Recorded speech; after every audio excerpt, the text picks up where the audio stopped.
সকালে উঠে যখন চা খাচ্ছি একটা ফোন আসলো, বললেন ম্যাম আপনার একটি অর্ডার আছে। তো আমি বুঝে গেছিলাম যে কী অর্ডার আছে। আসলে আমরা কাল যাচ্ছি পুরী, ওই কারণে আমি কিন্তু একটা ইন্ডাকশান অর্ডার করেছিলাম। তো আমি ভেবেছিলাম আমার ভাগ্যটা এতটাই ভালো যে আমি কাল যাচ্ছি আর আজকে আমি অর্ডারটা পেয়ে গেলাম। কিন্তু সেই খুশি আমার বেশিক্ষণের জন্য টিকলো না। তো ডেলিভারি বয় কিন্তু আমাকে পুরো প্যাকটি খুলে দিয়েই গেছিলেন। তো উনি থাকতে আমি 1 সেকেন্ডের জন্য চেক করেছিলাম যে জিনিসটা চালু আছে কিনা। তো ওনার হাতেও বেশি টাইম ছিল না। তো উনি চলে যাওয়ার পরে কিন্তু তোমাদের দাদাভাই বলেছিলেন যে এটাতে চলো একটুখানি ম্যাগি করে দেখি যে কতটা তাড়াতাড়ি হতে পারে। আসলে ইন্ডাকশানটা কেনা কিন্তু শুধু তোজো আর চিনির জন্য, কারণ আমরা যেহেতু পুরী যাচ্ছি তো ওখানে গিয়ে আমরা সব রকম খাবার দাবার খেতে পারবো। তোজো চিনি তো সব রকম খেতে পারবে না, তো ওই কারণে ভেবেছিলাম একটা যদি ইন্ডাকশান থাকে তো যখন তখন ওদের জন্য কোনো রকম খাবার কিন্তু আমরা বানিয়ে নিতে পারবো। তো ম্যাগি করার জন্য এর মধ্যে যেহেতু আমাদের একটা স্টিলের বাটি দরকার, ওই কারণে আমরা একটা স্টিলের বাটির মধ্যেই কিন্তু গরম জল বসিয়েছিলাম। তো গরম জল বসানোর পরে জলটা গরমও হলো, সব কিছু ঠিক হলো। তো হট করে দেখলাম একটা আওয়াজ হলো, আওয়াজ হয়ে কিন্তু ইন্ডাকশানটা অফ হয়ে গেল আর সঙ্গে সঙ্গে আমরা একটা পোড়া গন্ধ পেয়ে গেলাম। তো তখনই বুঝতে পেরেছি যে ইন্ডাকশানটা হয়তো গেল। তারপরে কোম্পানিতে ফোন করা হলো যে এই প্রবলেমটা হয়েছে। তো ওরা বলল যে রিফান্ড তো নেই, কিন্তু ওরা এক্সচেঞ্জ করে দিয়ে যাবে। কিন্তু সমস্যাটা হচ্ছে আমরা থাকছি না বাড়ি।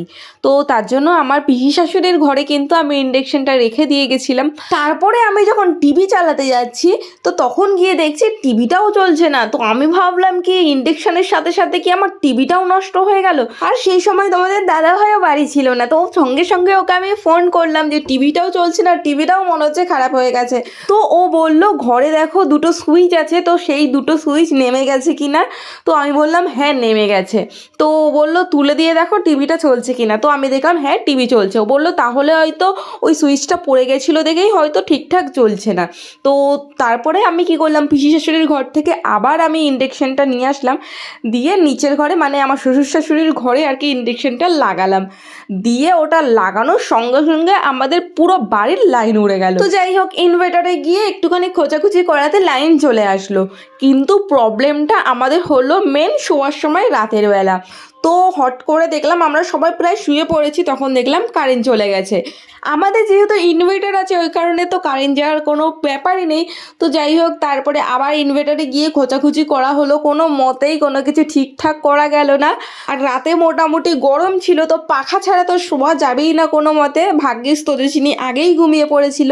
তো তার জন্য কি করলাম, মশারি টানিয়ে চারিদিকে জানলা খুলে দিলাম, দিয়ে ওভাবেই কিন্তু আমরা রাতটা কাটিয়ে দিলাম। তো যাই হোক মনে দুঃখ নিয়ে আবার চলে আসলাম ছাদে, কারণ বেশ কিছু জামাকাপড় কিন্তু আমি আজকে কেচে নিয়েছি।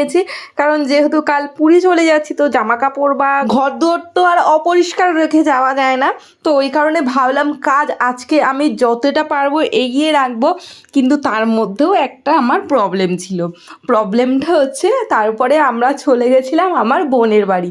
তো বোনের বাড়ি যাওয়ারও একটা কারণ আছে, তো চলো ওদের বাড়ি যাই। গিয়েই কিন্তু তোমাদেরকে বলছি ওদের বাড়ি যাওয়ার আমার মেন কারণ। তো রাস্তা থেকে যাওয়ার সময় দেখছিলাম আমার পিসি শাশুড়ির ছেলে মানে আমার দেওর রাস্তা থেকে যাচ্ছিল। তো তোমার দাদাভাই বললো চলো ওকে নিয়ে যাই। তো ওকে এক চান্সে বলার সঙ্গে সঙ্গেই কিন্তু ও রাজি হয়ে গেল। তো যাই হোক তারপরে সবাই মিলে কিন্তু আমরা চলে গেলাম আমার বোনের বাড়িতে। তো আজকে কিন্তু রান্নাঘরের মানে আমার বোনের বাড়িতে এসে রান্নাঘরের ডিপার্টমেন্টে আছে তোমাদের দাদাভাই আর আমার বোন। তো তোমাদের দাদাভাই হচ্ছে মেন শেফ আর আমার বোন হচ্ছে গিয়ে হেল্পার। তো তোমাদের দাদাভাইয়ের খুব ইচ্ছা যে আজকের রান্নাটা ওই করবে।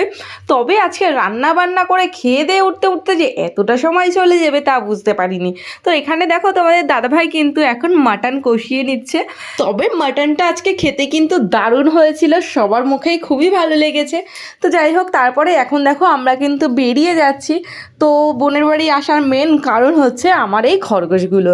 আসলে আমরা যেহেতু পুরী চলে যাচ্ছি তো এতদিনের জন্য ওদেরকে তো আর বাড়ি রেখে যাওয়া যাবে না।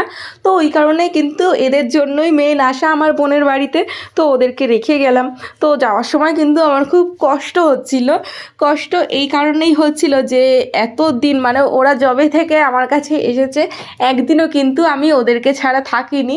প্লাস ওদের A to Z সব কিছুই কিন্তু আমি করতাম। তো যাই হোক সবাইকে সবাইকে টাটা বাই বাই করে কিন্তু আমরা দেখো এখান থেকে বেরিয়ে যাচ্ছি। আমার বোন এখন মুখে ফেস প্যাক লাগিয়ে রেখেছে, আসলে আমিও লাগিয়েছিলাম তো বেশিক্ষণ রাখতে পারিনি, মুখ ধুয়ে আমাদেরকে বেরিয়ে পড়তে হয়েছিল, কারণ আবার তো আমাদেরকে বাড়িতেও যেতে লাগবে। ওদিকে কিন্তু আমার রান্নাঘরের কাজ এখনও বাড়িতে বাকি রয়েছে, তো ওই কারণে কিন্তু এখান থেকে আমরা খুব তাড়াতাড়ি কিন্তু বেরিয়ে গেছিলাম। তো দেখতেই পাচ্ছি এখন কিন্তু পুরোপুরি সন্ধ্যাও হয়নি। তো চলো আজকের ভিডিওটা তাহলে এই অবধি। ভিডিওটি ভালো লাগলে অবশ্যই একটু লাইক শেয়ার কমেন্ট করে দিও। তো যারা এখন অবধি চ্যানেলটি সাবস্ক্রাইব করনি সাবস্ক্রাইব করে দিও। টাটা।